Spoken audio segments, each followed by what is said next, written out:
ଚର୍ଚ୍ଚାରେ ଧୂମାବଟା pack secretary Chintamani Mallick. ଆଗରୁ ଧାନ କିଣାବିକା ସମୟରେ ନିଜ ମନମାନି ଏବଂ କଟନୀ ଛଟି ଏବଂ ଚାଷୀ ଉପରେ ରୋପ ଲଗାଉଥିବା ଚିନ୍ତାମଣି ମଲ୍ଲିକ ବେଶ ଚର୍ଚ୍ଚାରେ ଥିଲେ। କିନ୍ତୁ ଆଜି ଯେତେବେଳେ ସେ ପ୍ୟାକ୍ସକୁ ଆସିଥିଲେ ସେ ମଦ ପିଇଥିଲେ ଏବଂ ଚାଷୀମାନେ ଯେତେବେଳେ ଧାନ ବିକିବା ପାଇଁ ତାଙ୍କ ସହିତ କଥାବାର୍ତ୍ତା କଲେ ସେ ତାଙ୍କୁ ଗାଳି ଗୁଲଜ କରିବା ସହ ଅଭଦ୍ର ଭାଷା ମଧ୍ୟ ପ୍ରୟୋଗ କରିଥିଲେ, ଯାହାଫଳରେ ଚାଷୀମାନେ ଉତ୍କ୍ଷିପ୍ତ ହୋଇ ବେଲପଡ଼ା ଥାନା ଅଧିକାରୀଙ୍କୁ ଅଭିଯୋଗ କରିଥିଲେ। ଘଟଣାସ୍ଥଳରେ ବେଲପଡ଼ା ଥାନା ଅଧିକାରୀ ପହଞ୍ଚିଥିଲେ। ଚିନ୍ତାମଣି ମଲ୍ଲିକର ଆଲକୋହଲ ଟେଷ୍ଟ ମଧ୍ୟ କରିଥିଲେ।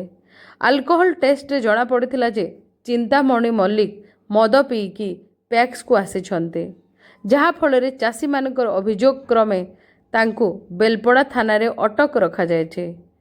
ବିଭିନ୍ନ ସମୟରେ ଦେଖାଦେଇଛି ଯେ ବିଭିନ୍ନ ସମୟରେ ଚାଷୀମାନେ ଅଭିଯୋଗ କରିଛନ୍ତି ଚିନ୍ତାମଣି ମଲ୍ଲିକ ଚାଷୀମାନଙ୍କୁ ବହୁତ ହଇରାଣ ହରକତ କରିଥାନ୍ତି।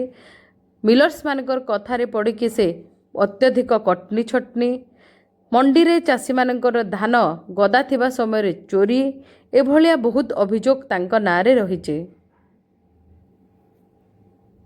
ପଲ୍ସ ନ୍ୟୁଜକୁ ଅଧିକ ମାତ୍ରାରେ ସବସ୍କ୍ରାଇବ୍, ଲାଇକ୍ ଏବଂ ସେୟାର କରନ୍ତୁ, କାରଣ ଆପଣମାନଙ୍କର ସବସ୍କ୍ରାଇବ୍, ଲାଇକ୍ ଏବଂ ସେୟାର ଆମକୁ ପ୍ରୋତ୍ସାହିତ କରେ ନୂଆ ନୂଆ ଖବର କରିବା ପାଇଁ।